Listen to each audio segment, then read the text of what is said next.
کہ مسلمانوں کے اندر بھی شاخیں بن گئی کہ نہیں دنیا پہ تو نہیں سلام. دجال بھی عام دماغ کے بس کی بات ہے. دجال بھی عام دماغ کے بس کی بات ہے. یہ والی کہانی یہیں تک کیوں روکی جاتی ہے کہ یہ جنت و دوزخ ہاتھ میں کیسے اٹھاتے ہیں؟ وہ ایسا زمانہ تھا کہ جس میں 930 سال میں شادی ہوتی ہے. 900 سال کی تبلیغ کے بعد بیٹے نے بغاوت. ٹائم کا کانسیپٹ کچھ اور ہے. نوح علیہ السلام کے ٹائم کے اوپر جو کچھ معجزاتی قسم کے معاملات ہوئے جس کے بیسک کامن سینس کے خلاف باتیں ہماری انسانی عقل میں سما ہی نہیں سکتی، مگر اللہ تعالیٰ نے قرآن میں بھی، انجیل میں بھی، تورات میں بھی بول دی کلیئرلی کہ پوری دنیا میں پانی آ گیا.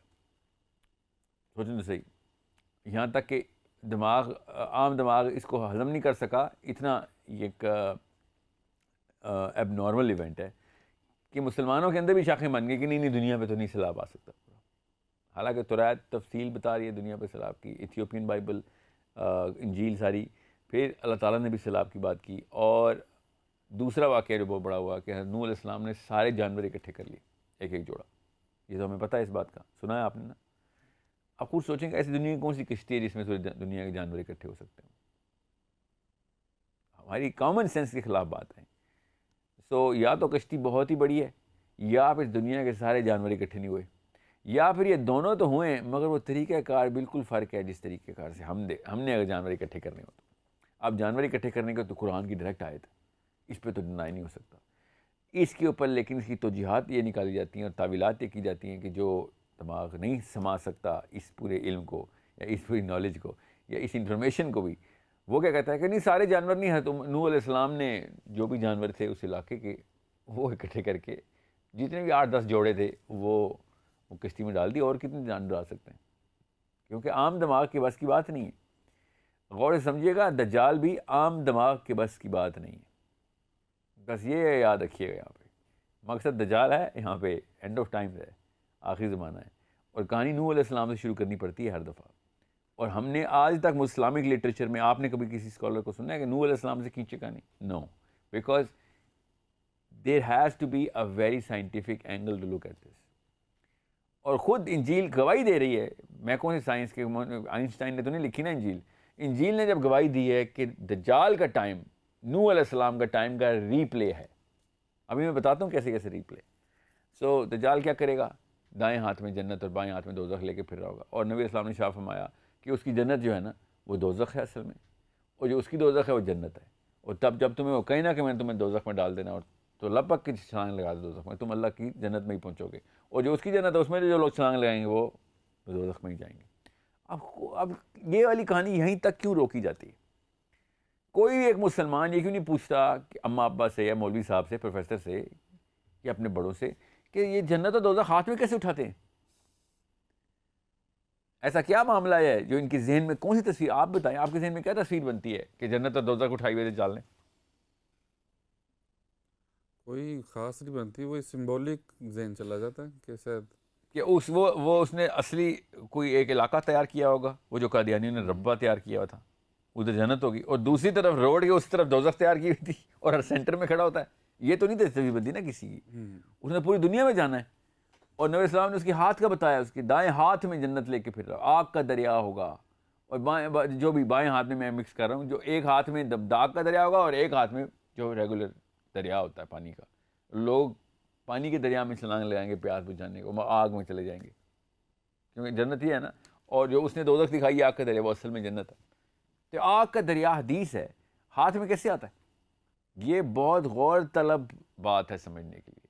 سمجھ لیں یہ سمبل ہے تو پھر ہمیں دنیا میں کوئی جگہ پر الاٹ کرنی پڑے گی نا دوزخ اور جنت کے لیے. کہ یہ تو دجال کے لیے تو سمبل تھا، مگر اس نے دنیا میں کوئی بنائی تھی جگہ، تو سمبولک تو نہیں ہو سکتا ہے. کہیں نہ کہیں تو اس کو بنانی پڑے گی جنت اور دوزخ. اب اصل میں بھی وہ دائیں ہاتھ میں جنت اور بائیں ہاتھ میں دوزخ لے کے پھر رہا ہے. یہ اس لیے میں آپ کو بتا رہا ہوں، نوح علیہ السلام نے پوری دنیا کے جانور اکٹھے کیے ہیں. اور نوح علیہ السلام کے اوپر بہت ضروری ہے کہ آپ کو پتہ ہو کہ دیر سم تھنگ ایلس، ایک اور واقعہ ہے جو کہ قرآن میں لکھا ہوا ہے، جو کہ مسلمان ڈسکشن میں نہیں لے کے آتے. اب میں وہ آپ سے پوچھتا ہوں، آپ کے سامنے ٹیسٹنگ ہو جائے گی، اور مسلمان کا دماغ کا اور نفسیات کا ٹیسٹ ہے. یہ بتائیں، آپ کو یہ پتہ ہے نا کہ نوح علیہ السلام کی عمر کتنی ہے؟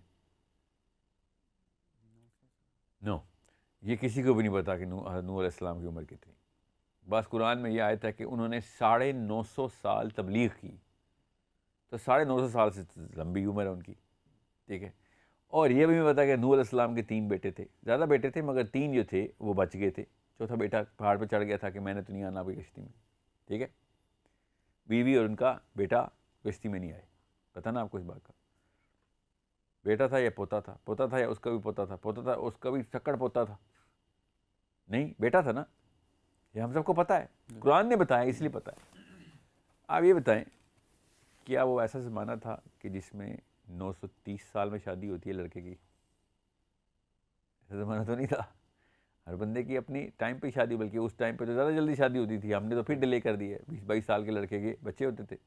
سمجھ لیں ان کی لیٹ ہی شادی ہوئی تھی, تو 40 سال میں کر لیں شادی, اور لیٹ کر لیتے ہیں, 50 سال میں شادی کر لیتے ہیں. 950 سال کی تبلیغ کے بعد بیٹے نے بغاوت کی ہے, تو وہ کم از کم 932 سال کا تو بنتا ہے. ٹھیک ہے, 18 سال کا تو ہوگا نا. ٹھیک ہے, اور اگر وہ 932 سال کا ہے تو اس کی کوئی شادی نہیں ہوئی ہوئی, اس کے کوئی بچے نہیں آگے سے. یہ دماغ ہمارا کیوں نہیں سوچتا یہ والے سوال کہ صرف ایک ہی نسل کیوں ہے نوح علیہ السلام کی, اور چھوٹے سے 40 بندوں کا قبیلہ ہی کیوں آ رہا ہے؟ یہ تو کم از کم 50 نسلیں نکلتی ہیں خالی پوتوں کی, ان کے آگے سے پوتوں کی, پھر پوتوں کی.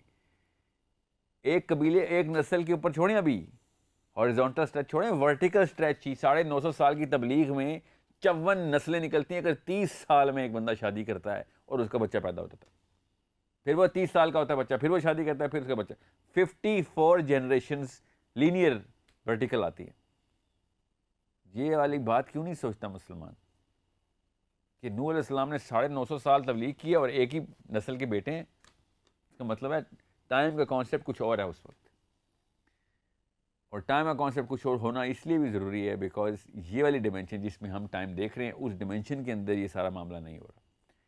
اور اس وجہ سے ہی آپ کو ایکسپلینیشن میں آسانی ہوگی. پورے جانور اکٹھے کرنے کے لیے جو وقت درکار ہے, جو ریسورس درکار ہے, وہ اس ڈیمینشن کی ریسورس نہیں ہے. یہ کام دجال جب کر رہا ہے تو ہمارا کوئی نہ کوئی امیجری بن رہی. ٹھیک ہے, اس لیے میں آپ کو بتا رہا ہوں کہ نوح علیہ السلام, آپ کڑی جوڑنی پڑے گی کہ ساحل صاحب نوح علیہ السلام کے اوپر اتنی بحث کیوں؟ کیونکہ نوح علیہ السلام کے ٹائم پہ کوئی ایسی ڈیمینشن کھلی ہے یا پھر کوئی واقعہ ایسا ہوا ہے جس کے تھرو دجال جیسی کسی چیز نے انٹری کر لی ہے پلانٹ میں. سمجھ رہے ہیں؟ اس لیے یا پھر نوح علیہ السلام نے دیکھ لیا کہ یہ پاسبلٹی ہے اس مخلوق کی آ جانے کی, اس لیے انہوں نے وارننگ دینی شروع کر دی ہے اپنی امتوں کو. سمجھ رہے ہیں؟ جیسے ہمیں پتہ ہے کہ نبی علیہ السلام نے شاہ فرمایا کہ میں نے اسرافیل معراج کے اوپر, میں نے اسرافیل کو دیکھا کہ ہونٹ لگے ہوئے چپک گئے ہیں اس انسٹرومنٹ کے ساتھ, جو ہورن ہے جس میں ابھی سور پھونکا جائے گا, وہ ٹرمپٹ جو ہے. تو ابھی جب نبی علیہ السلام نے دیکھ لیے تو آ کے ہمیں وارننگ دی نا کہ ابھی واقعہ بہت بڑا ہونے والا ہے. سمجھ رہے ہیں؟ سور پھونکا جائے گا. بالکل اس طریقے سے نوح علیہ السلام سے لے کے نبی علیہ السلام تک یہ دجال کی وارننگ جو ہے نا, یہ ہر نبی دے ہی جا رہے ہیں. اور اس لیے نوح علیہ السلام کے اوپر میرا اتنا فوکس ہوتا ہے